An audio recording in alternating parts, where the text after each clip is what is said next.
കൊടുങ്കാറ്റടിച്ച് വലിയൊരു ഭയത്തിന്റെ മുമ്പിലായിരിക്കും ചില ആളുകൾ ഇപ്പോൾ എന്നെ ദൈവവചനത്തിലൂടെ കേട്ടുകൊണ്ടിരിക്കുന്നത്. കൊടുങ്കാറ്റടിച്ചപ്പം അവർ ചെയ്ത ഒരു കാര്യമാണ്, ഇതിനെ എതിർത്ത് നിൽക്കാൻ കഴിയാതെ കാറ്റടിച്ച് ഈ കപ്പലിനെ ഏതോ ദേശത്തേക്ക് കൊണ്ടുപോയി.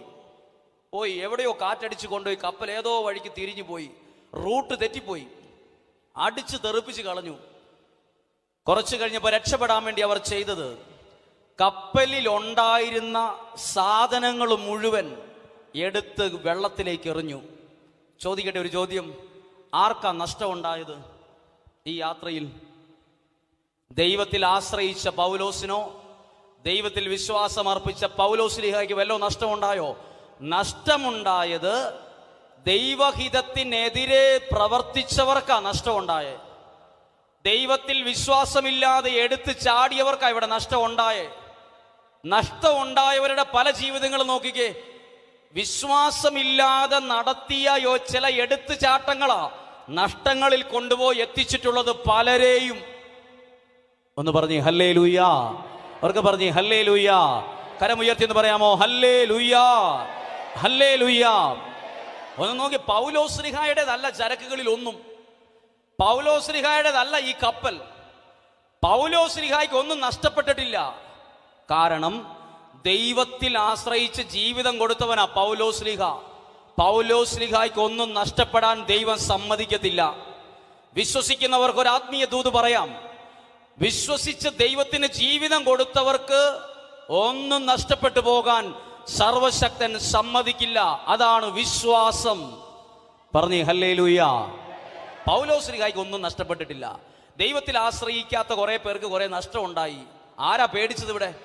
ഈ യാത്രയിൽ പൗലോസ്ലീഹയാണോ പേടിച്ചത്, അതോ കൂടെ ഉണ്ടായിരുന്നവരോ? ബൈബിൾ വീട്ടിൽ പോയി ഒന്ന് ശ്രദ്ധയോടെ വായിച്ചാൽ മനസ്സിലാകും, പൗലോസ്ലീഹ പേടിച്ചിട്ടേ ഇല്ല. കൂടെ ഉണ്ടായിരുന്നവർ ജീവിതം അപകടത്തിലാകുമെന്ന് വല്ലാണ്ട് പേടിച്ചപ്പോഴാണ് ഈ പ്രവൃത്തി ചെയ്തേ. ദൈവത്തിൽ ആശ്രയിക്കുന്ന പൗലോസ്ലീഹ പേടിച്ചിട്ടില്ല. ദൈവത്തിൽ വിശ്വാസം അർപ്പിക്കുന്ന ഏതെങ്കിലും പ്രിയപ്പെട്ടവരെന്നെ കേൾക്കുന്നുണ്ടെങ്കിൽ, എത്ര വലിയ കൊടുങ്കാറ്റാഞ്ഞടിച്ചാലും നിങ്ങൾ പേടിക്കേണ്ട. ഇപ്പൊ കപ്പൽ മുങ്ങും, ആൾ അപകടത്തിൽപ്പെടുമെന്ന് നിങ്ങൾക്ക് തോന്നിയാലും ഒന്നും സംഭവിക്കില്ല. വിശ്വസിക്കുന്നവൻ ഒരു കാലത്തും ലജ്ജിക്കാൻ ദൈവം സമ്മതിക്കത്തില്ല. പറഞ്ഞേ ഹല്ലേലൂയാ. അവർക്ക് പറഞ്ഞേ ഹല്ലേലൂയാ. അടുത്ത വാക്കാണ് ഇത്. കപ്പൽ യാത്രയുടെ മാത്രം, നമ്മുടെ ജീവിതത്തിൽ നമ്മൾ ഇന്ന് അഭിമുഖീകരിക്കുന്ന പ്രശ്നങ്ങളായത്. ഇത് കപ്പൽ യാത്രയുടെ കാര്യമായിട്ട് എനിക്ക് വായിക്കുമ്പോൾ തോന്നുന്നില്ല. ഇത് ഇന്ന് നമ്മൾ 2019 ജീവിച്ച് 2020 പ്രവേശിച്ച് ഇങ്ങനെ മുന്നോട്ട് നീങ്ങുമ്പോൾ നമ്മൾ ഫേസ് ചെയ്യുന്ന പ്രശ്നങ്ങളായത് മുഴുവൻ.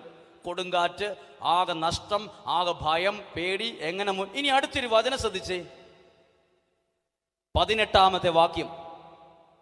ദൈവവചനം ശ്രദ്ധയോടെ കേൾക്കുന്ന എല്ലാവരും ഹൃദയത്തിൽ ഇത് ഏറ്റെടുക്കണം. വലിയ കൊടുങ്കാറ്റിൽപ്പെട്ടു, കപ്പലാടി ഉലഞ്ഞു. 19-ാമത്തെ വാക്യം. 3-ാമത്തെ ദിവസം അവർ സ്വന്തം കൈകൊണ്ട് കപ്പൽ പായകളും വലിച്ചെറിഞ്ഞു. സൂര്യനോ നക്ഷത്രങ്ങളോ പ്രത്യക്ഷപ്പെട്ടില്ല, കൊടുങ്കാറ്റാഞ്ഞടിച്ചു കൊണ്ടിരുന്നതിനാൽ. അടുത്ത വാക്ക് ഇങ്ങനെയാണ്, രക്ഷപ്പെടാമെന്നുള്ള ആശ തന്നെ ഞങ്ങൾ കൈവെടിഞ്ഞു. ഒരു ഭയങ്കര എല്ലാ വഴികളും അടഞ്ഞതായിട്ട് അവിടെ നിൽക്കുന്നത്. അങ്ങനെയാണ് വചനം 19-ാമത്തെ വാക്യം അവസാനിക്കുന്നത്. അങ്ങനെയാ. ഒന്നും കൂടെ കേട്ട്, രക്ഷപ്പെടാമെന്നുള്ള പ്രതീക്ഷ തന്നെ അവസാനിച്ചു. അങ്ങനെ എത്രയോ പേര്, ചിലരെങ്കിലും ഈ മൈതാനത്ത് ഏതൊക്കെയോ കസേരകളിൽ ഇരിപ്പുണ്ട്. അവരോട് പരിശുദ്ധാത്മാവ് സംസാരിക്കുന്ന വാക്കാണിത്. എല്ലാ വഴികളും അടഞ്ഞു. പൗലോസ്ലീഹ എന്നാ പറഞ്ഞെന്നറിയാമോ? എല്ലാ വഴി അടഞ്ഞു, ഇനി എടുത്ത് ചാടിക്കോളാനല്ല പറഞ്ഞ്. പൗലോസ്ലീഹ പ്രാർത്ഥിച്ചൊരു കാര്യം പറഞ്ഞു, ദൈവം കൈവിടില്ല എന്ന്. രക്ഷപ്പെടാമെന്ന ആശ തന്നെ കൈവെടിഞ്ഞ ആരെങ്കിലും ഈ വചനം കേൾക്കുന്നവൻ ഹൃദയത്തിൽ ഏറ്റെടുക്കണം.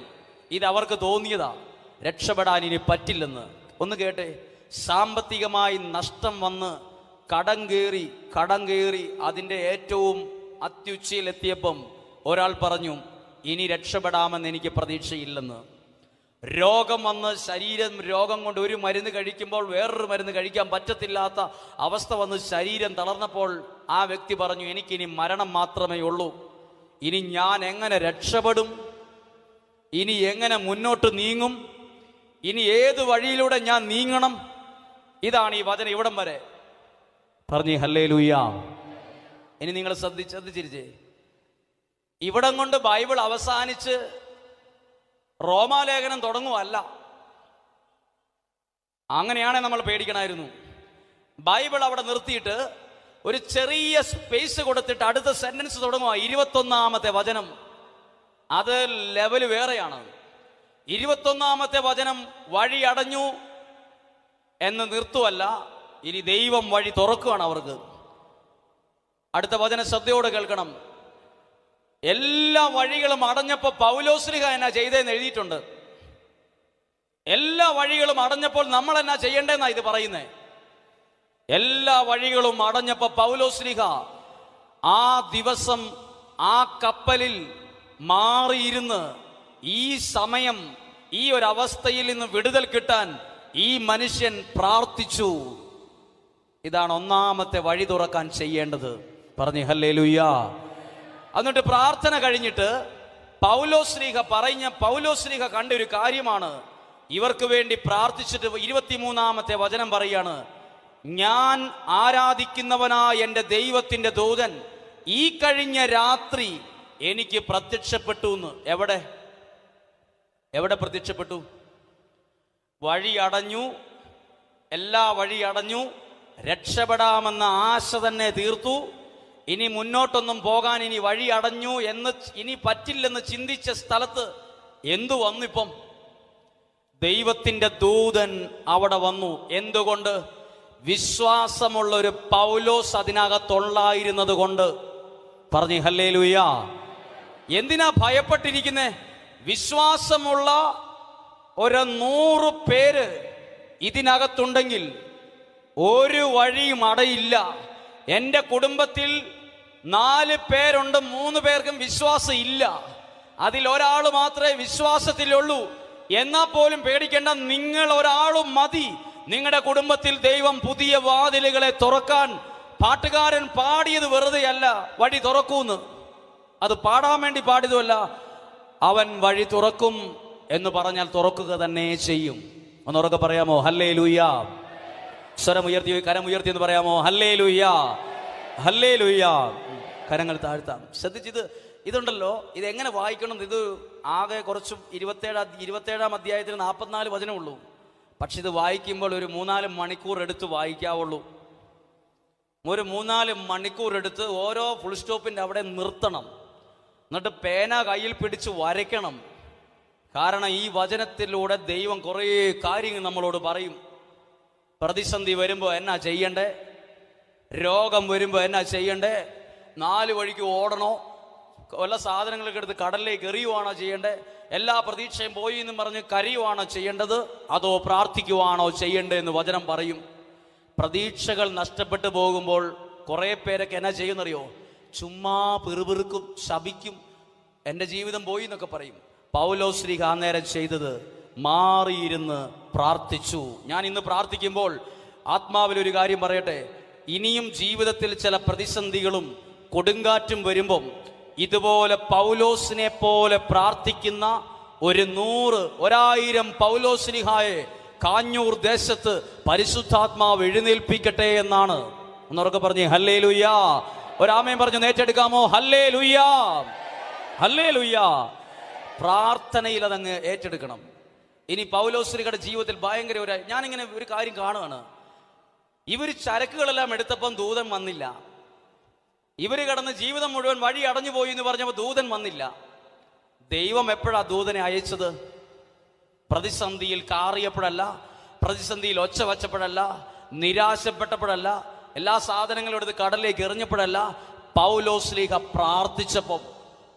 പ്രതിസന്ധിയിൽ ഇരിക്കുന്ന കുറേ പേര് ഈ വചനം കേൾക്കാനുണ്ട്. ചില പ്രതിസന്ധികളൊക്കെ ആ ദൈവവചനം കേൾക്കാൻ വേണ്ടി നമ്മളെ ഇവിടെ കൊണ്ട് എത്തിക്കുന്നത്. ഒന്നാമത്തെ കാര്യം, എല്ലാ സുഖ സൗകര്യങ്ങളുടെയും മുകളിലായിരുന്നെങ്കിൽ നമ്മളതൊന്നും വില കൊടുക്കത്തില്ലായിരുന്നു. പ്രതിസന്ധികൾ നല്ലതിനാ. ബൈബിളിൽ ഒരു വചനമുണ്ട്, ദുരിതങ്ങൾ എനിക്ക് വലിയ ഉപകാരമായിന്ന്. അതുകൊണ്ട് ഞാൻ ദൈവത്തിൻ്റെ ചട്ടങ്ങൾ അനുസരിച്ചു എന്ന് പറഞ്ഞേ ഹല്ലേലൂയ. അവർക്ക് പറഞ്ഞേ ഹല്ലേലൂയ.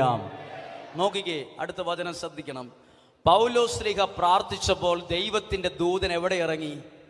കൊടുങ്കാറ്റുള്ള, തിരമാലകൾ ആഞ്ഞടിക്കുന്ന, ഭയങ്കര പ്രതിസന്ധിയിൽ ഇവർ സഞ്ചരിക്കുന്ന വള്ളം ആടി ഉലയുന്ന സമയത്ത് ദൈവത്തിൻ്റെ ദൂതൻ അവിടെ ഇറങ്ങിയെങ്കിൽ ഈ ദൈവവചനത്തിന് മാറ്റമില്ല. ഈ ദൈവവചനം ഇന്നുവരെ ഇത് പ്രത്യേകിച്ച് വേറെ ഒരു കാര്യത്തിലും വേറെ പല പുസ്തകങ്ങളും പോലെ ഒരു വ്യത്യാസം, പല പുസ്തകങ്ങൾക്കും വ്യത്യാസം വന്ന് വായിച്ചു മടുത്തു. ഈ വചനം ഇന്ന് നമ്മളോട് സംസാരിക്കുന്ന വചനമാണ്. ഈ വചനം പറയുകയാണ്, ഞാൻ എൻ്റെ പ്രതിസന്ധിയിൽ എൻ്റെ ദൈവത്തെ വിളിച്ചാൽ ഇതുപോലെ മരണത്തിൻ്റെ മുമ്പിലും ദൈവം എന്തു ചെയ്യും? ദൈവം തൻ്റെ ദൂതനെ നമുക്കായി അയക്കും. പറഞ്ഞു ഹല്ലേലൂയ. നിങ്ങൾ വിശുദ്ധ ഗ്രന്ഥം പഠിക്കുന്ന സമയത്ത് ഇതുപോലെ ദൈവം തൻ്റെ ദൂതനെ അയച്ച സംഭവങ്ങൾ എവിടെയെങ്കിലും കണ്ടിട്ടുണ്ടോ?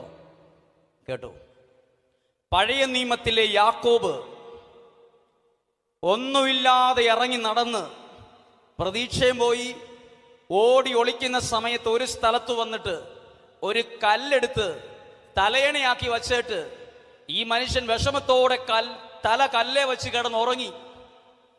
അപ്പോൾ ഒരു സ്വപ്നം കാണുകയാണ്. സ്വർഗം തുറന്ന് അതിൽ ഒരു കോവണി, നിലത്ത് വര മുട്ടുന്നൊരു കോവണി. സ്വർഗത്തിലെ ദൈവം ദൂതന്മാരെ അയച്ച് ഈ കോവണി വഴി ദൂതന്മാർ ഇറങ്ങുകയും കയറുകയും ചെയ്യുന്ന കണ്ട് എല്ലാ വഴികളും അടഞ്ഞ യാക്കോബിന്റെ മേൽ ദൈവം ദൂതനെ അയച്ചു. ഇന്ന് ദൈവവചനം കേൾക്കുന്ന ഓരോ വ്യക്തികളോടും പറയട്ടെ, ദൈവം തൻ്റെ ദൂതനെ നിങ്ങൾക്കായി അയക്കുന്നൊരു ദിവസമാണിന്ന്. അടുത്ത വചനം കേട്ടെ. പത്രോസ് ശ്ലീഹ ജയിലിൽ കിടക്കുന്ന ഒരു സംഭവമുണ്ട്. യാക്കോബിനെ കൊന്നു.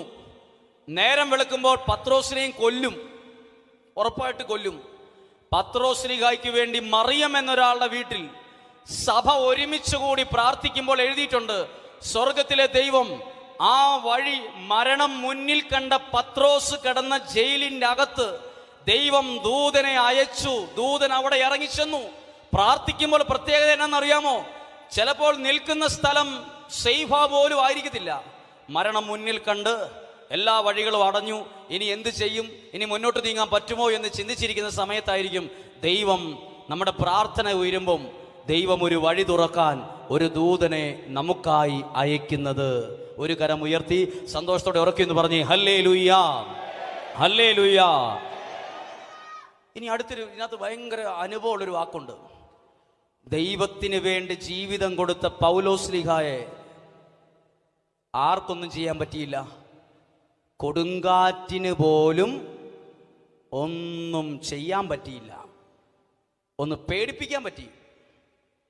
ദൈവത്തിൽ ആശ്രയിക്കുന്ന, അകത്തും പുറത്തും പല ഭാഗത്തും ഇരിക്കുന്ന എല്ലാവരും കേട്ടു, ദൈവത്തിന് വേണ്ടി ജീവിതം കൊടുത്ത് കാലെടുത്ത് വെച്ച് ഇറങ്ങിയിരിക്കുന്നവരാണെങ്കിലും കൊടുങ്കാറ്റൊക്കെ വരും, തിരമാലയും വരും, ആടി ഉലയും, ചിലപ്പോൾ അറിയാവുന്ന കാര്യമൊക്കെ പോവും.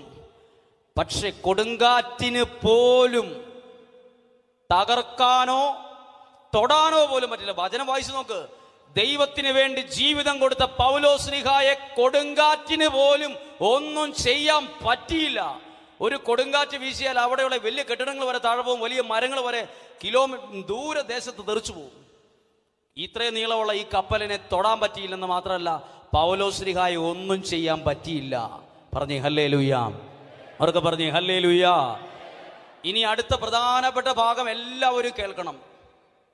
ഇനി കുറച്ചു ദൂരം കഴിഞ്ഞ് പൗലോസ് ശ്ലീഹ പറയുവാണ്, വിശ്വാസത്തിന്റെ പൗലോസ് ശ്ലീഹ ഒരു വാക്ക് പറയാണ്, ഞാൻ വിശ്വസിക്കുന്ന എൻ്റെ ദൈവം ഒരാപത്തും വരുത്തില്ലെന്ന് എനിക്ക് മനസ്സിലാക്കി തന്നു എന്ന്.